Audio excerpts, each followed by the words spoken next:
Hi ಸ್ನೇಹಿತರೆ, ಯಾರು police ಒಂದು ಆಕಾಂಕ್ಷಿ ಇದ್ದೀರೋ ಅವರಿಗೆಲ್ಲ ಒಂದು ಸುವರ್ಣ ಅವಕಾಶ ಅಂತ ಹೇಳ್ಬೋದು. ನೋಡಿ ಸ್ನೇಹಿತರೆ, ಇಂದು ಕರ್ನಾಟಕ ಸರ್ಕಾರ ಏನಪ್ಪ ಅಂತಂದರೆ 3395 ಒಂದು ಪೊಲೀಸ್ ಸಿವಿಲ್ ಕಾನ್ಸ್ಟೇಬಲ್ ಪೊಲೀಸ್ ಏನಿದೆ ಆ ಒಂದು ಹುದ್ದೆಗಳಿಗೆ ನೇರ ನೇಮಕಾತಿ ಕುರಿತು ಮಾಹಿತಿಯನ್ನು ನೀಡಲಾಗಿದೆ. ನೋಡಿ ಓಕೆ, ಇದಕ್ಕೆ ಸಂಬಂಧಪಟ್ಟಂತೆ ನೋಡೋದಾದರೆ ಸಿವಿಲ್ ಪೊಲೀಸ್ ಕಾನ್ಸ್ಟೇಬಲ್ ಹುದ್ದೆಗೆ ವಿವರ ಇದೆ. ನೋಡಿ, ಇದರ ಒಂದು ವೇತನ ನೋಡೋದಾದರೆ 37,500ರಿಂದ 76,100ವರೆಗೂ ಇದೆ. ಒಟ್ಟು ಹುದ್ದೆಗಳ ಸಂಖ್ಯೆ ಏನಪ್ಪ ಅಂತಂದರೆ 3,395 ಹುದ್ದೆಗಳ ಸಂಖ್ಯೆ ಇದೆ. ನೋಡಿ, ಇಲ್ಲಿ ಪುರುಷರು ಏನಂದರೆ 2,266 ಇದೆ.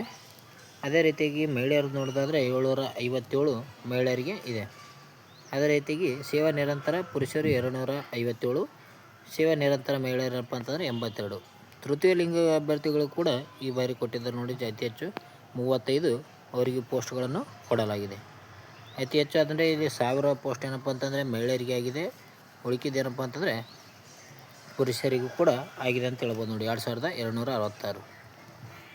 ಓಕೆ, ಈ ಒಂದು ಪರೀಕ್ಷೆಗೆ ಸಿದ್ಧತೆ ನಡೆಸೋರು ಏನಪ್ಪ ಅಂತಂದರೆ ಜಾಗೃತಿಯಿಂದ ಅತಿ ಹೆಚ್ಚು ಓದಿನ ಕಡೆ ಗಮನ ಕೊಡಿ ಸ್ನೇಹಿತರೆ. ಯಾಕಪ್ಪ ಅಂತಂದರೆ ಭಾಳ ಒಂದು ವರ್ಷಗಳ ನಂತರ ಈ ಒಂದು ಪೊಲೀಸ್ ಕಾನ್ಸ್ಟೇಬಲ್ ನೇಮಕಾತಿ ಶುರುವಾಗಿದೆ. ನೋಡಿ,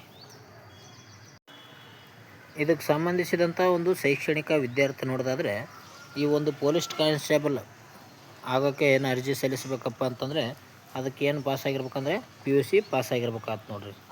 ಅಥವಾ ತತ್ಸಮಾನ ವಿದ್ಯಾರ್ಥಿ ಅಂದರೆ ITI ಮುಗಿಸಿರ್ತಾರಲ್ಲ ಅಂಥ ಅಭ್ಯರ್ಥಿಗಳಿಗೆ, ITI ಡಿಪ್ಲೊಮಾ ಏನು ಸೆಕೆಂಡ್ PUC ಮೇಲೆ ಮಾಡಿರ್ತಾರೆ ಆ ಒಂದು ಅಭ್ಯರ್ಥಿಗಳು ಕೂಡ ಈ ಒಂದು ಪೊಲೀಸ್ ಕಾನ್ಸ್ಟೇಬಲ್ ಪರೀಕ್ಷೆಯಲ್ಲಿ ಅರ್ಜಿಯನ್ನು ಹಾಕುವಂಥ ಅವಕಾಶ ಇದೆ. 12ನೇದು ಪಾಸಾಗಿರ್ಬೇಕಾಗ್ತದೆ ನೋಡಿರಿ. ಓಕೆ, 12th ಪಾಸಾಗಿರ್ಬೇಕಾದ ಅಂಥ ಅಭ್ಯರ್ಥಿಗಳು ಏನಪ್ಪ ಅಂತಂದರೆ ಸಿವಿಲ್ ಪೊಲೀಸ್ ಕಾನ್ಸ್ಟೇಬಲ್ ಅರ್ಜಿಯನ್ನು ಹಾಕಬಹುದು.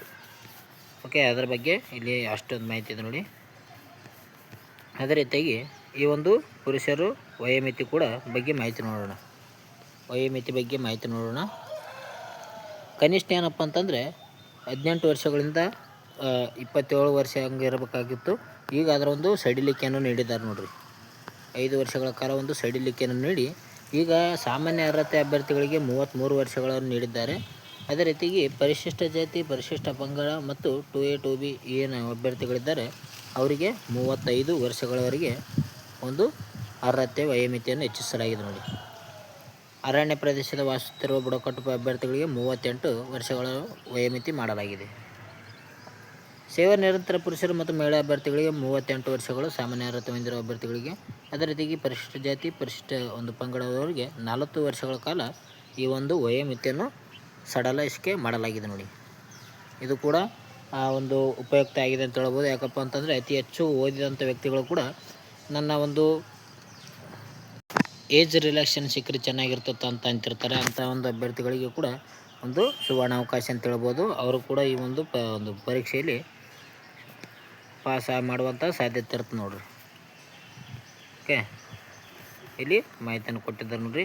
ಆನ್ಲೈನ್ ಅರ್ಜಿ ಸಲ್ಲಿಸಲು ವೇಳಾಪಟ್ಟಿಯನ್ನು ಕೂಡ ಕೊಟ್ಟಿದ್ದಾರೆ. ಇದು ಯಾವಾಗ ಸ್ಟಾರ್ಟ್ ಆಗ್ತಪ್ಪ ಅಂತಂದರೆ ಆನ್ಲೈನ್ ಅರ್ಜಿ ಸಲ್ಲಿಸಲು ಸ್ಟಾರ್ಟ್ ಆಗುವಂಥ ದಿನಾಂಕ 8ನೇ ತಾರೀಕು ಸ್ಟಾರ್ಟ್ ಆಗುತ್ತೆ ನೋಡಿ. 8ನೇ ತಾರೀಕು 6ನೇ ತಿಂಗಳ 2026 8ನೇ ತಾರೀಕಂದು ಸ್ಟಾರ್ಟ್ ಆಗುತ್ತೆ.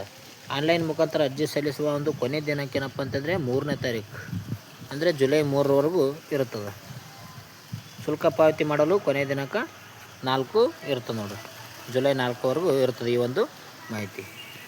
ಓಕೆ, ಈ ಒಂದು ಅರ್ಜಿ ಸಲ್ಲಿಸಿದ ನಂತರ ಈ ಒಂದು ಶುಲ್ಕ ಆನ್ಲೈನ್ ಮೂಲಕ ಮಾತ್ರ ಶುಲ್ಕ ಪಾವತಿಸಬೇಕಾಗಿರುತ್ತೆ ನೋಡಿರಿ. ಯಾವ್ಯಾವ ಅಭ್ಯರ್ಥಿಗಳಿಗೆ ಎಷ್ಟೆಷ್ಟು ಅಮೌಂಟ್ ಇದೆ ಅಂತ ನೋಡೋಣ. ಸಾಮಾನ್ಯ ಅರ್ಹತೆ ಮತ್ತು ಇತರ ವರ್ಗದ ವ್ಯಕ್ತಿಗಳಿಗೆ ಏನಪ್ಪ ಅಂತಂದರೆ 750 ರೂಪೀಸ್ ಇದೆ. ಅದೇ ರೀತಿಯಾಗಿ ಪರಿಶಿಷ್ಟ ಜಾತಿ, ಪರಿಶಿಷ್ಟ ಪಂಗಡ ಅಂಥ ವ್ಯಕ್ತಿಗಳಿಗೆ ಏನಪ್ಪ ಅಂತಂದರೆ 500 ರೂಪಾಯಿ ಇದೆ ನೋಡಿ.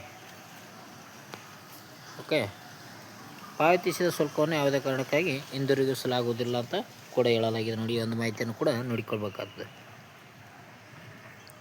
ಒಂದು ಲಿಖಿತ ಪರೀಕ್ಷೆ ವಿಧಾನ ಇರ್ತದೆ ನೋಡಿರಿ. ಪೊಲೀಸ್ ಕಾನ್ಸ್ಟೇಬಲ್ ಹುದ್ದೆಗೆ ಸ್ಪರ್ಧಾತ್ಮಕ ಪರೀಕ್ಷೆಯಲ್ಲಿ ಆಫ್ಲೈನ್ OMR ಮಾದರಿಯಲ್ಲಿ ನಡೆಸಲಾಗುತ್ತದೆ. ಒಟ್ಟು 100 ಅಂಕಗಳನ್ನು ಕೊಡಲಾಗಿರ್ತದೆ. ಆ 100 ಅಂಕಗಳಿಗೆ 90 ನಿಮಿಷಗಳು ಇರ್ತದೆ. 100 ಅಂಕಗಳಿಗೆ 90 ನಿಮಿಷಗಳ ಕಾಲ ಅವಧಿ ಇರ್ತದೆ ಅಂತ ಹೇಳ್ತೀವಿ ಒಂದು ಪರೀಕ್ಷೆ. ಅದರಲ್ಲಿ ಯಾವುದಾದ್ರೂ ಒಂದು ಮಾರ್ಕ್ಸ್ ತಪ್ಪು ಮಾಡಿದರೆ ಅದಕ್ಕೆ 0.25 ಮಾರ್ಕ್ಸ್ ಏನಪ್ಪ ಅಂತಂದರೆ ಕಟ್ ಆಗುತ್ತದೆ ನೋಡಿರಿ. 1 ಮಾರ್ಕ್ಸ್ ತಪ್ಪು ಹಾಕಿದರೆ 0.25 ಮಾರ್ಕ್ಸ್ ಏನಪ್ಪ ಅಂತಂದರೆ ಕಟ್ ಆಗುತ್ತದೆ. ಓಕೆ, ಇಲ್ಲಿ ಕೊಟ್ಟಿದ್ದಾರೆ ನೋಡಿರಿ. ಒಟ್ಟು ಪ್ರಶ್ನೆಗಳು 100 ಇರ್ತವೆ, ಒಟ್ಟು ಅಂಕಗಳು 100 ಇರ್ತವೆ. ಅವಧಿ ಏನಪ್ಪ ಅಂತಂದರೆ 90 ನಿಮಿಷಗಳು, ಅಂದರೆ 1.5 ತಾಸು ಇರ್ತದೆ. ಇಲ್ಲಿ ಲಿಖಿತ ಪರೀಕ್ಷೆ ಯಾವಾಗ ನಡೆಸಲಾಗ್ತದೆ ಅಂದರೆ 2ನೇ ತಾರೀಕನ್ನು ಕೂಡ ಕೊಟ್ಟಿದ್ದಾರೆ ನೋಡಿ. ಎಕ್ಸಾಮ್ ನಡೆಯುವಂಥ ಒಂದು ದಿನಾಂಕ ಕೂಡ ಈ ಒಂದು ಕೊಟ್ಟಿದ್ದಾರೆ. ಕೇವಲ ಒಂದು 50-55 ದಿನ ಮಾತ್ರ ಉಳಿದಿದೆ ನೋಡಿ ಸ್ನೇಹಿತರೆ. 2ನೇ ತಾರೀಕು ಅಂದರೆ ಆಗಸ್ಟ್ 2ನೇ ತಾರೀಕು ಏನಪ್ಪ ಅಂತಂದರೆ ಈ ಒಂದು ಪೊಲೀಸ್ ಕಾನ್ಸ್ಟೇಬಲ್ ಪರೀಕ್ಷೆ ನಡೆಸಲಾಗುತ್ತದೆ. ಅದಕ್ಕಾಗಿ ಹೆಚ್ಚಿನ ಓದಿನ ಕಡೆ ಗಮನ ಕೊಡಿರಿ. ಬೆಳಗ್ಗೆ 10ರಿಂದ 12 ತನಕ ಇರ್ತದೆ. ಓಕೆ, ಇಲ್ಲಿ ವಿಷಯವಾರು ಕೂಡ ಕೊಟ್ಟಿದ್ದಾರೆ. ಸಾಮಾನ್ಯ ವಿಜ್ಞಾನ ಮತ್ತು ಭೂಗೋಳ, ಇತಿಹಾಸ, ಭಾರತದ ಸಂವಿಧಾನ, ರಾಷ್ಟ್ರೀಯ ಸ್ವಾತಂತ್ರ್ಯ ಚಳವಳಿ, ಮಾನಸಿಕ ಸಾಮರ್ಥ್ಯ ಮತ್ತು ನೈತಿಕ ಶಿಕ್ಷಣ ಒಳಗೊಂಡಂತೆ ಸಾಮಾನ್ಯ ಅಧ್ಯಯನ ಅಂತ ಕೊಟ್ಟಿದ್ದಾರೆ. ಇದರಲ್ಲಿ ಹಲವಾರು ವಿಷಯಗಳು ಬರುತ್ತದೆ. ಇನ್ನು ಕರೆಂಟ್ ಅಫೇರ್ಸ್ ಬರುತ್ತೆ, ಕಂಪ್ಯೂಟರ್ ಬರುತ್ತೆ. ಬರೀ ಇತಿಹಾಸ ಅಂದರೂ ಕೂಡ ಇತಿಹಾಸ ಎಲ್ಲ, ಮಾಡರ್ನ್ ಇತಿಹಾಸ, ಪ್ರಾಚೀನ ಇತಿಹಾಸ ಎಲ್ಲ ಕೂಡ ಬರ್ತದೆ ನೋಡಿರಿ. ಜೊತೆಗೆ 6ರಿಂದ 12ವರೆಗೂ ಕೂಡ ಬುಕ್ಕವನ್ನು, ಗೌರ್ಮೆಂಟ್ ಬುಕ್ಕವನ್ನು ಓದಿರ್ಬೇಕಾಗ್ತದೆ ನೋಡಿರಿ. ನೀವು ಯಾರು ನೋಡಿರಲ್ಲ, ನಮ್ಮ ಒಂದು ಪ್ಲೇಲಿಸ್ಟ್ನಲ್ಲಿ ಈ ಒಂದು ಇತಿಹಾಸಕ್ಕೆ ಸಂಬಂಧಿಸಿದಂತೆ ಚಾಪ್ಟರ್ ವೈಸ್ ಒಂದು ವಿಡಿಯೋನ ಮಾಡಿದ್ದು ನೋಡಿರಿ. ತಪ್ಪದೇ ಈ ಒಂದು ಕ್ವಶನ್ಗಳನ್ನು ನೋಡಿರಿ, ಎಕ್ಸಾಮ್ನಲ್ಲಿ ಬರುವಂಥ ಸಾಧ್ಯತೆ ಇರ್ತದೆ. ಓಕೆ, ಇಲ್ಲಿಗೆ ಕೊಟ್ಟಿದ್ದಾರೆ ನೋಡಿರಿ. ಇದಿಷ್ಟೇನಪ್ಪ ಅಂತಂದರೆ ಈ ಒಂದು ಪೊಲೀಸ್ ಕಾನ್ಸ್ಟೇಬಲ್ಗೆ ಸಂಬಂಧಿಸಿದಂಥ ಮಾಹಿತಿ ಆಗಿದೆ. ಯಾವ ರೀತಿಯಾಗಿಯಪ್ಪ ಅಂತಂದರೆ ಈ ಒಂದು ಪರೀಕ್ಷೆ ನಡೆಸ್ತಾರೆ ಅಂದರೆ, ಮೊದಲು ಲಿಖಿತ ಪರೀಕ್ಷೆ ನಡೆಸ್ತಾರೆ, 2ನೇದ್ದು ದೇಹ ದಂಡನೆ, ಆಮೇಲೆ 3ನೇದು ಏನಪ್ಪ ಅಂತಂದರೆ ವೈದ್ಯಕೀಯ ಪರೀಕ್ಷೆಯನ್ನು ಮಾಡ್ತಾರೆ. ಒಟ್ಟು 3 ರೀತಿಯಲ್ಲಿ ಹಂತಗಳು ಇರ್ತವೆ. 3 ಹಂತಗಳಲ್ಲಿ ನಾವು ನೋಡ್ತೀವಿ. 1 ಲಿಖಿತ ಪರೀಕ್ಷೆ, 2ನೇದ್ದು ದೇಹ ದಂಡನೆ ಪರೀಕ್ಷೆ, 3ನೇದ್ದು ವೈದ್ಯಕೀಯ ಪರೀಕ್ಷೆ ನಡೆಸಲಾಗ್ತದೆ ನೋಡಿ. ದೇಹ ದಂಡನೆ ಪರೀಕ್ಷೆಯಲ್ಲಿ ಏನಪ್ಪ ಅಂತಂದರೆ ಪುರುಷರು ಕನಿಷ್ಠ ಎತ್ತರ ಏನಂದರೆ 168 ಸೆಂಟಿಮೀಟರ್ ಇರಬೇಕಾಗ್ತದೆ. ಅವರ ಒಂದು ಎದೆಯ ಸುತ್ತಳ ಏನಪ್ಪ ಅಂತಂದರೆ 86 ಇರ್ತದೆ. ಅದರ ಒಂದು ವಿಸ್ತೀರ್ಣ 5 ಸೆಂಟಿಮೀಟರ್ವರೆಗೂ ವಿಸ್ತೀರ್ಣ ಹೊಂದಬೇಕಾಗ್ತದೆ ನೋಡಿರಿ. ಅದೇ ರೀತಿ ಮಹಿಳಾ ಮತ್ತು ತೃತೀಯ ಅಭ್ಯರ್ಥಿಗಳಿಗೆ 157 ಸೆಂಟಿಮೀಟರ್ ಎತ್ತರವಾಗಿರಬೇಕಾದ, ಕನಿಷ್ಠ ತೂಕ 45 kg ಇರಬೇಕಾಗ್ತದೆ. ಅರಣ್ಯ ಪ್ರದೇಶ ವಾಸಿಸುತ್ತಿರುವ ಬುಡಕಟ್ಟು ಪುರುಷರ ಅಭ್ಯರ್ಥಿಗಳು 155 ಸೆಂಟಿಮೀಟರ್ ಎತ್ತರ ಇರಬೇಕಾದ, 5 ಸೆಂಟಿಮೀಟರ್ಗಳ ಒಂದು ಕನಿಷ್ಠ ಒಂದು ಎದೆಯ ಒಂದು ಹಿಗ್ಗಿಸ್ಬೇಕಾಗ್ತದೆ ನೋಡಿರಿ. ವಿಸ್ತೀರ್ಣದೊಂದಿಗೆ ಸಂಪೂರ್ಣವಾಗಿ ಹಿಗ್ಗಿಸಿದಾಗ 75 ಸೆಂಟಿಮೀಟರ್ಗಿಂತ ಕಡಿಮೆ ಇಲ್ಲದಂತೆ ಇರಬೇಕಾಗ್ತದೆ. ಅದೇ ರೀತಿ ಮಹಿಳೆಯರಿಗೆ ನೋಡೋದಾದರೆ ಕನಿಷ್ಠ ಎತ್ತರ 150 ಇರಬೇಕಾಗ್ತದೆ ನೋಡಿರಿ. ಓಕೆ, ಈ ಒಂದು ದೇಹ ದಂಡನೆ ಪರೀಕ್ಷೆಯಲ್ಲಿ ರನ್ನಿಂಗ್ ಇರ್ತದೆ ನೋಡಿರಿ. 1600 ಮೀಟ್ರ್ ಏನಪ್ಪ ಅಂತಂದರೆ 6 ನಿಮಿಷ 30 ಸೆಕೆಂಡ್ಗಳಲ್ಲಿ ಓಡಬೇಕಾಗಿರ್ತದೆ. 6 ನಿಮಿಷ 30 ಸೆಕೆಂಡ್ಗಳು ಏನಪ್ಪ ಅಂತಂದರೆ 1600 ಮೀಟ್ರ್ ಓಡಬೇಕಾಗ್ತದೆ. ಅದೇ ರೀತಿಯಾಗಿ ಎತ್ತರ ಜಿಗಿತ ಇರ್ತದೆ. ಅದಕ್ಕೂ ಕೂಡ 3 ಚಾನ್ಸ್ ಇರ್ತದೆ ನೋಡಿರಿ. ಎತ್ತರ ಜಿಗಿತ ಇರ್ತದೆ. 1.20 ಮೀಟ್ರಿಗಷ್ಟು ಎತ್ತರವಾಗಿ ಜಿಗಿಬೇಕಾದ, ಅಥವಾ ಉದ್ದ ಜಿಗಿತ ಕೂಡ ಇರ್ತದೆ. ಉದ್ದ ಜಿಗಿತದಲ್ಲಿ ಏನಪ್ಪ ಅಂತಂದರೆ 3.80 ಮೀಟ್ರಿಗಿಂತ ಕಡಿಮೆ ಇಲ್ಲದಂತೆ ಜಿಗಿಬೇಕಾದ. ಎಷ್ಟಪ್ಪ ಅಂತಂದರೆ ಒಟ್ಟು 3 ಅವಕಾಶಗಳು ಮಾತ್ರ ಇರ್ತದೆ. ಒಂದು ಅವಕಾಶದಲ್ಲಿ ಕೂಡ ಪಾಸ್ ಆಗಲಿಲ್ಲ ಅಂದರೆ ಅವರು ಏನಪ್ಪ ಅಂತಂದರೆ ಒಂದು ರಿಜೆಕ್ಟ್ ಆಗ್ತಾರೆ ಅಂತ ಹೇಳ್ಬೋದು. ಅದೇ ರೀತಿಯಾಗಿ ಕೊನೆಯದಾಗಿ ಗುಂಡು ಎಸೆತ ಇರುತ್ತೆ ನೋಡಿರಿ. 7.26 kg ಗುಂಡು ಎಸಿಬೇಕಾದ.